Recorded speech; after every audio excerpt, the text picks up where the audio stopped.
सावधान रहना है। हमें खुद को शक्तिशाली बनाना है। हमें एक रहना है, एकजुट रहना है। ऐसी हर ताकत को हराना है जो हमें बांटने की साजिशें रच रही है। साथियों, जब हम अपनी आस्था से जुड़े रहते हैं, अपनी जड़ों से जुड़े रहते हैं, पूरे स्वाभिमान के साथ अपनी विरासत का संरक्षण करते हैं, अपनी विरासत के प्रति सजग रहते हैं, हमारी सभ्यता की जड़ें भी मजबूत होती है। और इसलिए पिछले 1000 वर्षों की यात्रा हमें अगले 1000 वर्षों के लिए तैयार रहने की प्रेरणा देती है। साथियों, राम मंदिर प्राण प्रतिष्ठा के ऐतिहासिक अवसर पर मैंने भारत के लिए 1000 साल का विराट स्वप्न सामने रखा था। मैंने देश से देश के विजन के साथ आगे बढ़ने की बात कही। आज देश का सांस्कृतिक पुनर्जागरण करोड़ों देशवासियों में नया विश्वास बढ़ रहा है। आज हर देशवासी के मन में विकसित भारत को लेकर एक भरोसा है। आज 140 करोड़ भारतीय भविष्य के लक्ष्यों को लेकर संकल्पित है। भारत अपने गौरव को नई बुलंदी देगा। हम गरीबी के खिलाफ अपनी लड़ाई में जीतेंगे। हम विकास की नई ऊंचाइयों को छुएंगे। दुनिया की तीसरी बड़ी अर्थव्यवस्था बनने का लक्ष्य, फिर उसके आगे का सफर देश अब इसके लिए तैयार हो चुका है। और सोमनाथ मंदिर की ऊर्जा हमारे संकल्पों को आशीर्वाद दे रही है।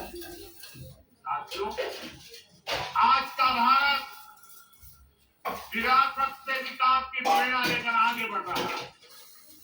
सोमनाथ में भी विकास भी विरासत भी, ये भावना निरंतर साकार हो रही है। आज एक और सोमनाथ मंदिर का सांस्कृतिक विस्तार, सोमनाथ संस्कृत यूनिवर्सिटी की स्थापना, माधवपुर मेले की लोकप्रियता और उसके रंग, इनसे हमारी विरासत मजबूत हो रही है।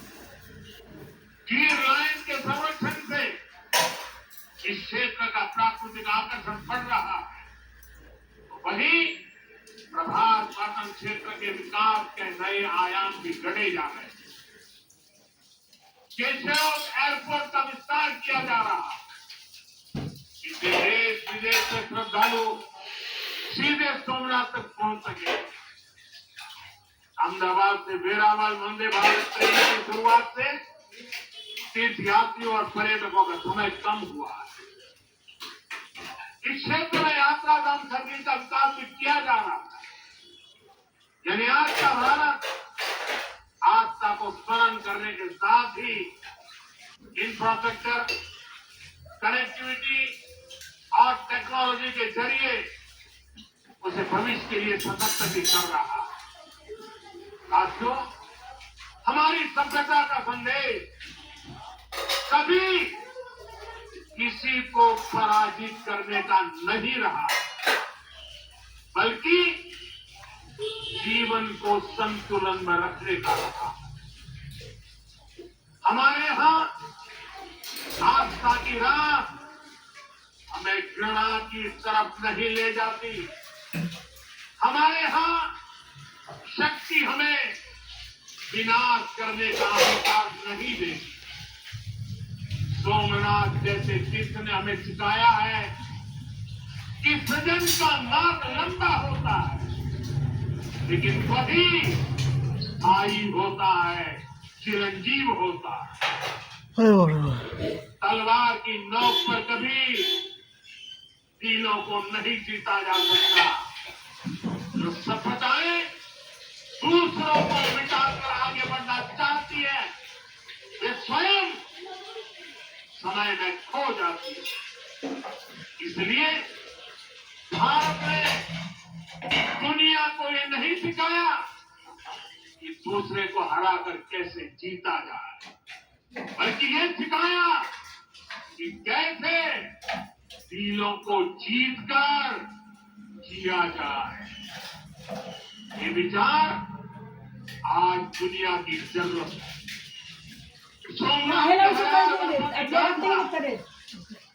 पूरी मानवता पर जीत ले रही है। तो लगाओ झूम। हम संकल्प करें, कब तक साला करेगी? हम तो विकास मुंबई की ओर रखेगी। आगे बढ़े, कदम से कदम मिलाकर तोड़ के बनाओ उसको। कंधे से कंधा मिलाकर चले, मन से मन को जोड़कर चले, लक्ष्य को ओझल दिए हुए बिना चलते चले और साथ ही अपने अतीत और अपनी विरासत से भी जुड़े रहे। हम आधुनिकता को अपनाते हुए अपनी चेतना को संभाले रखे। आइए सोमनाथ स्वाभिमान पर्व जैसे आयोजनों से प्रेरणा लेते हुए विकसित होने के मार्ग पर तेजी से हर चुनौती को पार करते हुए हम अपने लक्ष्य तक पहुंचे। और ये कार्यक्रम आज तो शुरू हो रहा है। हमें 1000 साल का स्मरण देश के कोने कोने में करना है। दुनिया को हमारी विरासत का परिचय करवाना। हमें 75 साल का ये नया पर्व भी मनाना है और हम 2027 मई तक इसको मनाते रहे, जन जन को जगाते रहे। जगा हुआ देश सपनों को साकार करने के लिए चलता रहे।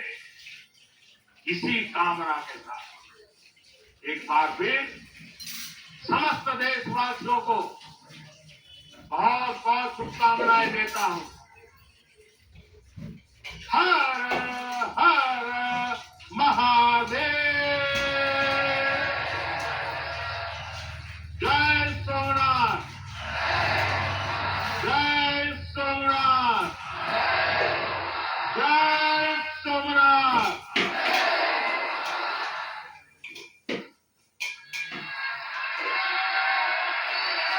बहुत बहुत धन्यवाद माननीय प्रधानमंत्री जी, आपके इस गौरवशाली अभूतपूर्व भाषण के लिए, आपके ऊर्जावान संबोधन के लिए। आपके प्राणवान नेतृत्व में भारत देश का ज्ञान, विज्ञान, सभ्यता, संस्कार। नरेंद्र मोदी ने अखंडता का मंत्र दिया। इस मंच से जो बड़ी बातें प्रधानमंत्री नरेंद्र मोदी ने